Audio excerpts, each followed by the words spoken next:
ఇలా జరుగుతుందని నేను అస్సలు ఊహించలేదండి. హఠాత్తుగా వాషింగ్ మిషన్ అయితే ఆగిపోయింది.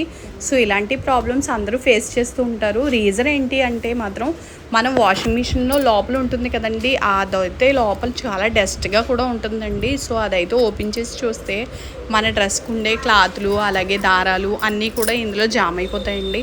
సో ఇదైతే రెగ్యులర్గా కాకపోయినా వీక్లీ 2 టైమ్స్ అయితే దీన్ని క్లీన్ చేసుకోవాలండి మనం. లేకపోతే మన వాషింగ్ మిషన్ అనేది చాలా డస్ట్ పట్టేస్తుంది.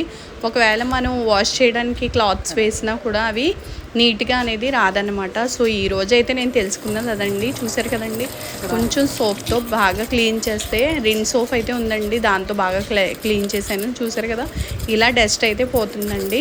ఫైనల్గా అయితే వైట్గా వచ్చింది, ఇది డస్ట్ కూడా పోయింది. దీన్ని తీసుకెళ్ళి మనం వాషింగ్ మిషన్లో పెడితే కనుక చూసారు కదా చాలా క్లీన్గా ఉంటుంది. ఇలా రెగ్యులర్గా కాకపోయినా వీక్లీ 2 టైమ్స్ అయినా మనం చూసుకుంటూ ఉండాలి. సో చూసారు కదా గైస్, ఇదండి విషయం. సో మన వీడియోస్ కనుక మీరు ఫస్ట్ టైం చూస్తున్నట్లయితే సబ్స్క్రైబ్ చేసుకోండి ఫ్రెండ్స్. అలాగే షేర్ చేయండి, కామెంట్ చేయండి. ఇది ఇలా క్లీన్ చేయడం వల్ల మీరు ఎవరైనా క్లీన్ చేస్తే అవునో కాదో మీరు నాకు కామెంట్లో అయితే చెప్పేసేయండి. Thank you so much. More videos కోసం తెలుసు కదా మన పేజ్ని అయితే ఫాలో చేసేయండి.